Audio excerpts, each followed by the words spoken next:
അസ്സലാമു അലൈക്കും. സൂറത്തുൽ അൽ അറാഫ്, 7-ാമത്തെ സൂറത്ത്. ഇത് ഓതിയാൽ കിട്ടുന്ന വമ്പൻ നേട്ടങ്ങൾ എന്തൊക്കെയാണ് എന്ന് നമുക്ക് നോക്കാം.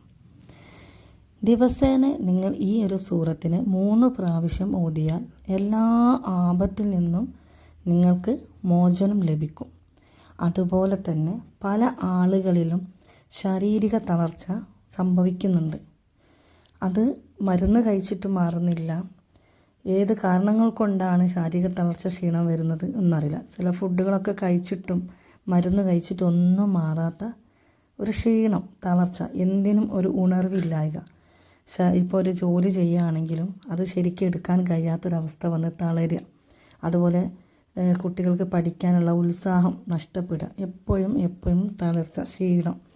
അങ്ങനെയുള്ള ആളുകൾ ഈ ഒരു സൂറത്തിലെ 54-ാമത്തെ ആയത്തിനെ കിടക്കയിലിരുന്ന് ഉറങ്ങുന്നതിന് മുമ്പായിട്ട് ഓതിയിട്ട് ശരീരമാകെ ഊതി മന്ത്രിക്കുകയാണെങ്കിൽ ഈ ഒരു പറഞ്ഞ കാര്യങ്ങളിൽ നിന്നും, അതുപോലെ വല്ല ശൈത്താനീയത്തിൻ്റെ ഇടങ്ങേറുകളാണെങ്കിലും അതിൽ നിന്നൊക്കെ മോചനം ലഭിക്കും. അപ്പോൾ ഇത് മറക്കാതെ കിടക്കാൻ നേരത്തായിരിക്കണം ഈ ഒരു ആയത്തെടുത്ത് വെച്ച് നിങ്ങൾ ഓതേണ്ടത്.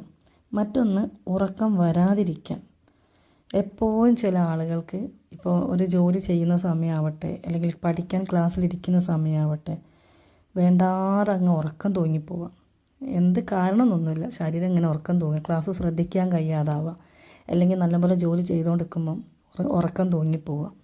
അത്തരത്തിൽ അത് മാറിക്കിട്ടാൻ വേണ്ടിയിട്ട് ഈ ഒരു സൂറത്തിലെ 54, 55, 56 ആയത്തുകൾ നിങ്ങൾ ഓതിയാൽ ഒരിക്കലും നിങ്ങൾക്ക് ഉറക്കം പെട്ടെന്ന് വരികയുമില്ല.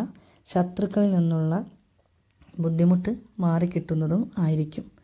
ഇനി മറ്റൊന്ന് പറയാനുള്ളത്, നമുക്ക് വരുമാനം വർദ്ധിക്കാനുള്ളൊരു മാർഗമാണ്. വരുമാനം നമുക്ക് എത്ര കിട്ടിയാലും ഇന്നത്തെ ആ കാലത്ത് നമുക്കത് തികയാതെ വരുന്നൊരവസ്ഥയാണ്. അതുകൊണ്ട് തന്നെ ഈ ഒരു സൂറത്തിൽ 10-ാമത്തെ ആയത്തിന് നിങ്ങൾ അധികമായിട്ട് ഓതിയിട്ടുണ്ടെങ്കിൽ നിങ്ങൾക്ക് കടയിലായാലും വീട്ടിലായാലും ഐശ്വര്യം ഉണ്ടാകും. ജുമാ നിസ്കാരത്തിന് ശേഷം ഇതൊരു കഷ്ണം കടലാസിൽ എഴുതിയിട്ട് നിങ്ങൾ കടയിലോ അതുപോലെ വീട്ടിലോ വെച്ചിട്ടുണ്ടെങ്കിൽ നിങ്ങൾക്ക് ഒരുപാട് വരുമാനം വർദ്ധിക്കുന്നത് കാണാം. ഇനി മറ്റൊന്ന് പറയാനുള്ള, നമ്മുടെ വീട്ടിൽ വല്ല ഇഴജന്തുക്കളോ അല്ലെങ്കിൽ ഈ തേള് അങ്ങനെയൊക്കെയുള്ള ഉണ്ടാവുമല്ലോ, അങ്ങനത്തെ വിഷജന്തുക്കളിൽ നിന്ന് നമുക്കൊരു രക്ഷ പ്രാപിക്കാൻ നമ്മൾ എല്ലാ മാസവും, അറബി മാസം 1 പിറക്കുമ്പോൾ ഈ 88-ാമത്തെ 89-ാമത്തെ ആയത്തുകൾ ഒരു കഷ്ണം കടലാസിൽ എഴുതിയിട്ട് അത് വെള്ളത്തിൽ ഇതാക്കിയിട്ട് ആ വെള്ളം എല്ലാ ഭാഗത്തും തളിച്ചിടുക. അങ്ങനെയെങ്കിൽ ഈ ഇതിനെക്കൊണ്ടുള്ള ശല്യങ്ങളോ ബുദ്ധിമുട്ടുകളോ ഒന്നും തന്നെ നിങ്ങൾക്ക് ഉണ്ടാവുകയില്ല. ഈ ദുനിയാവിൽ നമ്മളെ എല്ലാ പ്രശ്നങ്ങൾക്കും, സകല രോഗങ്ങളാവട്ടെ ബുദ്ധിമുട്ടുകളാവട്ടെ, ഇതിനൊക്കെ ഉള്ളൊരു പ്രതിവിധി നമ്മുടെ ഖുർആനിൽ തന്നെ ഉണ്ടായിട്ടുണ്ട്. ഇൻഷാ അല്ലാഹ് അത് നോക്കി